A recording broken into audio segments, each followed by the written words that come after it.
12वीं कक्षा के सभी बच्चों को मेरा जय यीशु। आज हम 7वां अध्याय करेंगे।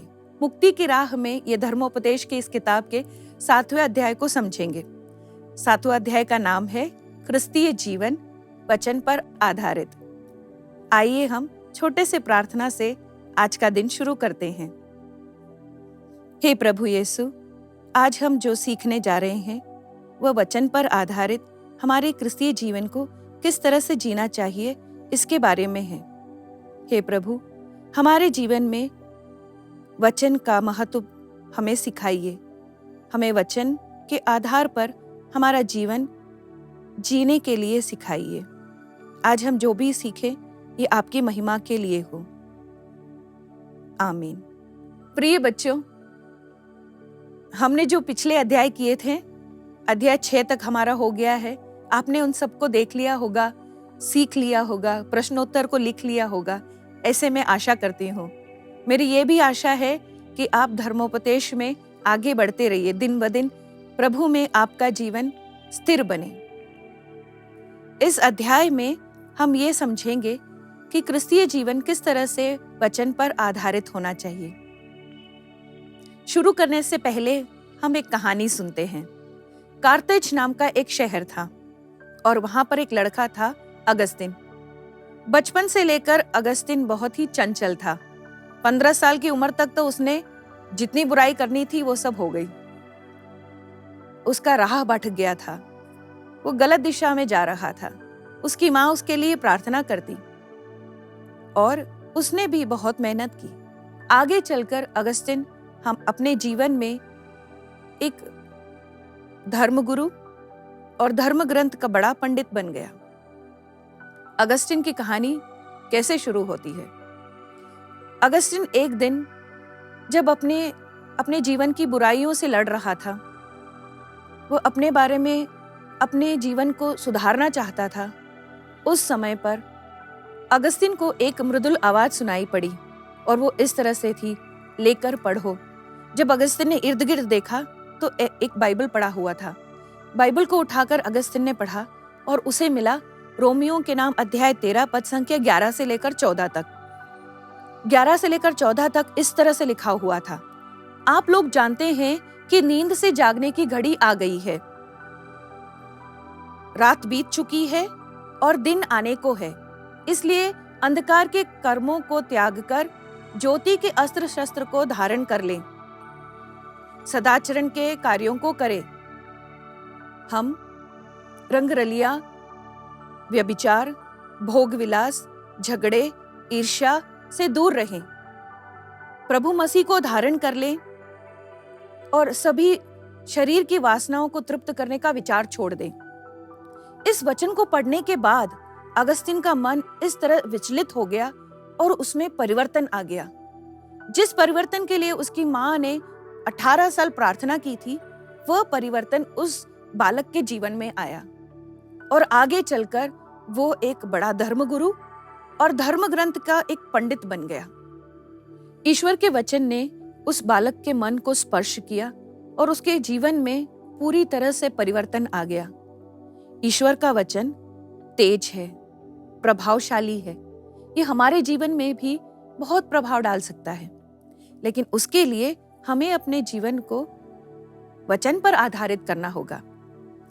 ईश्वर वचन का धर्म क्या है? ईश्वर वचन हमारे जीवन में कितना महत्वपूर्ण है, इसकी विशेषता बताते हुए संत पौलुस कहते हैं तिमोथी के नाम दूसरे पत्र में अध्याय 3 पद संख्या 16 और 17, वो कहते हैं कि पूरा धर्म ग्रंथ ईश्वर की प्रेरणा से लिखा हुआ है। ये धर्म ग्रंथ में लिखा हुआ वचन हमारे जीवन में शिक्षा के लिए, भ्रांत धारणाओं के खंडन के लिए,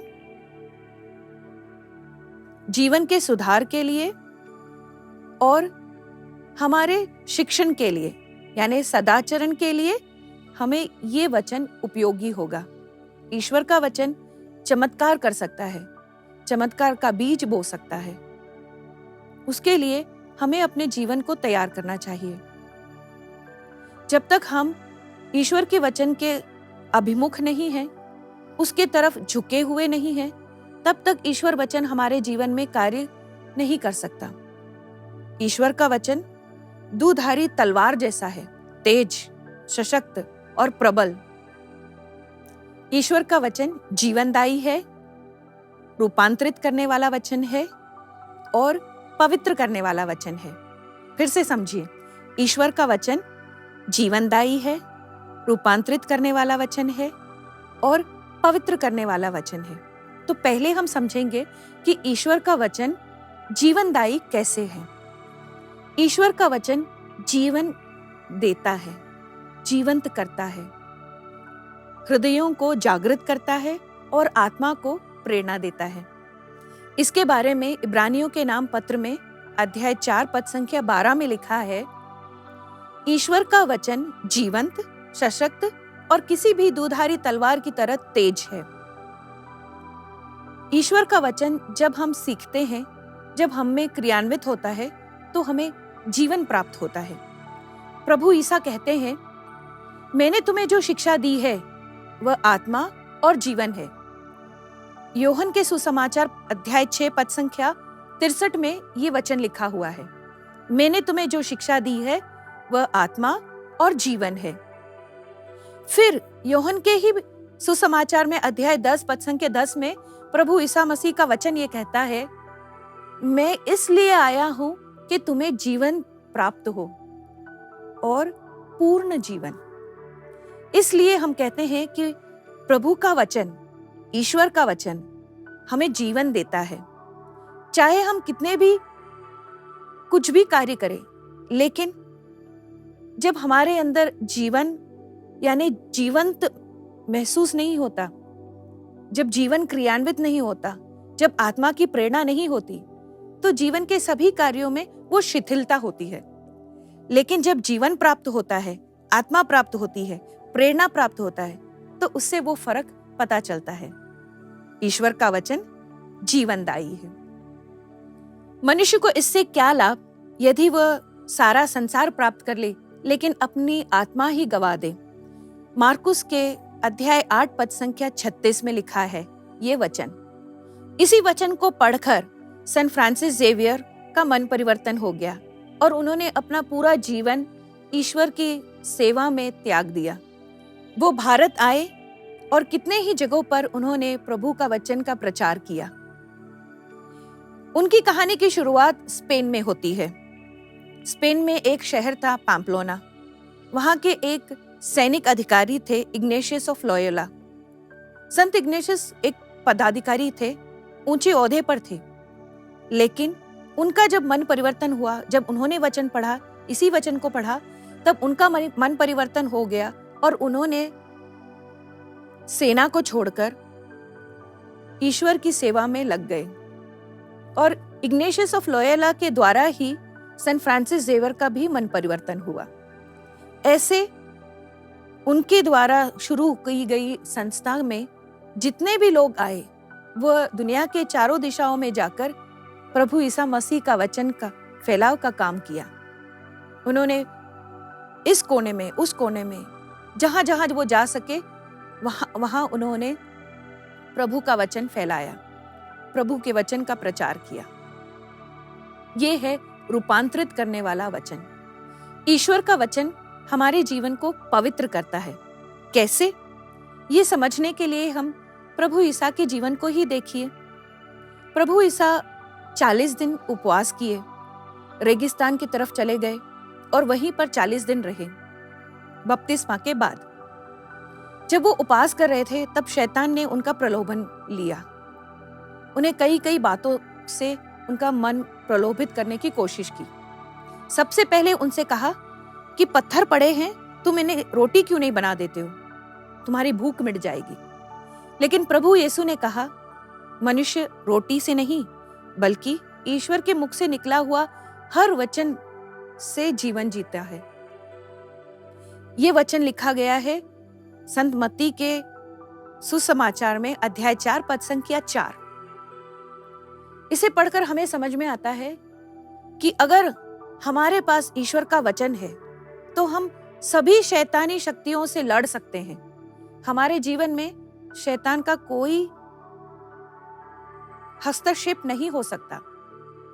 हम शैतान को दूर ही रख सकते हैं, हर बुराई को हमसे दूर रख सकते हैं। ईश्वर का वचन आपके हृदय में रखिए, आपके मन में रखिए, कंठस्थ कीजिए, फिर देखिए कि ईश्वर के वचन में कितनी पवित्र करने की शक्ति है। ईश्वर का वचन हमें पवित्र कर सकता है, हमें हर बुराई से दूर रख सकता है।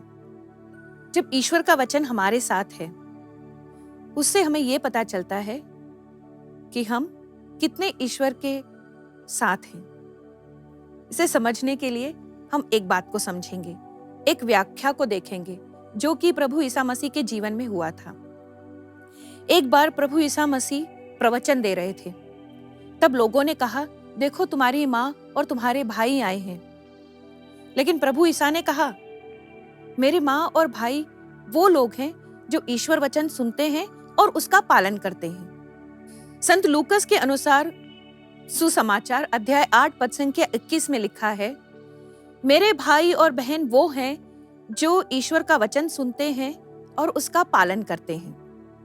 प्रभु ईसा मसीह का लगाव उनसे नहीं है जो उनके रिश्तेदार हैं। प्रभु ईसा मसीह का लगाव उनसे है जो प्रभु का वचन सुनते हैं और उसका पालन करते हैं। हमारे जीवन में भी यही होना चाहिए। हमारा लगाव अगर प्रभु के वचन से है तो हमारा लगाव भी उन लोगों के प्रति होगा जो प्रभु का वचन सुनते हैं और उसका पालन करते हैं। हमारे जीवन में हमारे करीब वही लोग होंगे जो ईश्वर के साथ और ईश्वर के वचन के अनुसार जीवन यापन करते हैं। संत जेरोम जो धर्म ग्रंथ के पंडित थे, उन्होंने धर्म ग्रंथ की व्याख्या लिखी थी। उनका कहना है, जो लोग ईश्वर वचन को नहीं जानते हैं वो प्रभु ईसा मसीह को नहीं जानते हैं। जो प्रभु के वचन को नहीं समझते हैं वो प्रभु को नहीं समझते हैं, पिता परमेश्वर को नहीं समझते हैं। यानी कि अगर उनके शब्दों में कहा जाए, वचन की अनभिज्ञता ये प्रभु की अनभिज्ञता है।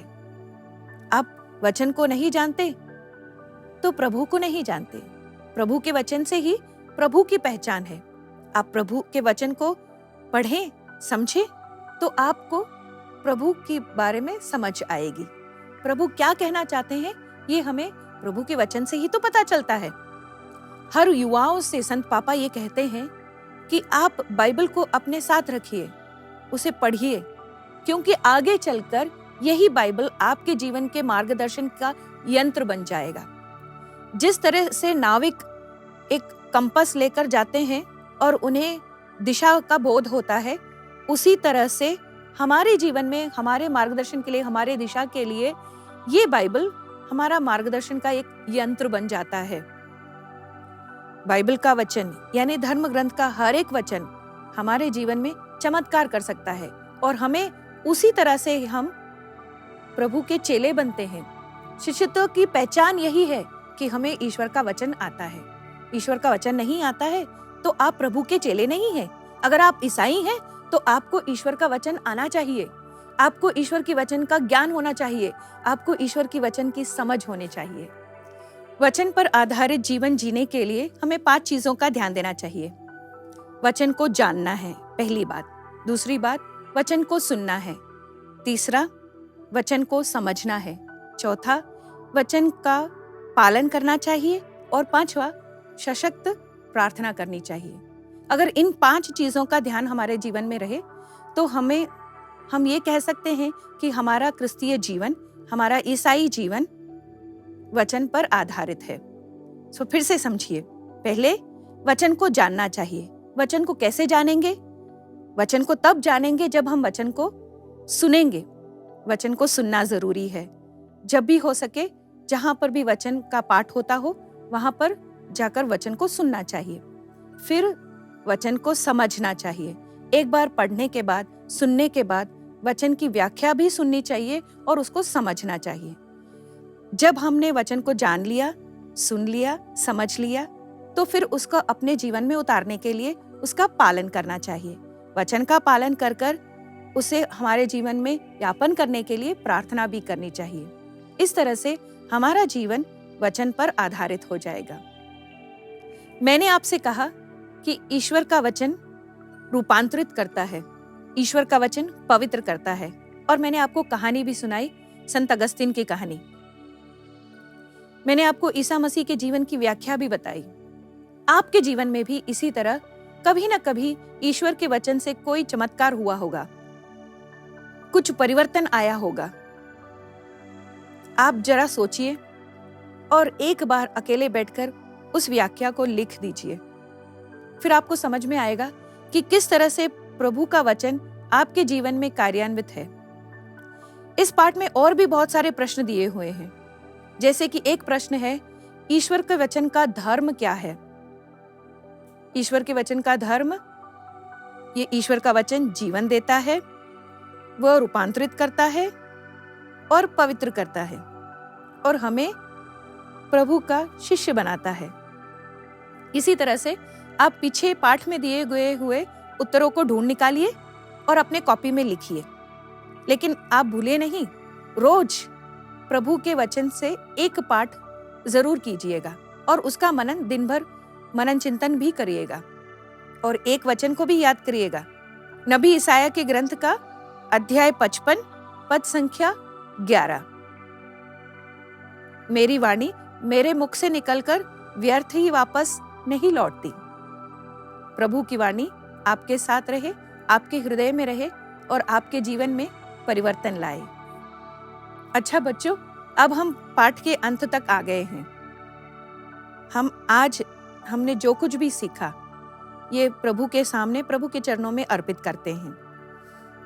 हे प्रभु ईसा मसीह, हमें आशीर्वाद दीजिए और आपके वचन को हमारे हृदय में अंकित कीजिए, ताकि हम जहां भी जाएं और जैसे भी जिएं, आपके वचन के आधार पर ही जिए। आपका वचन हमारे हृदय में जगह बनाए।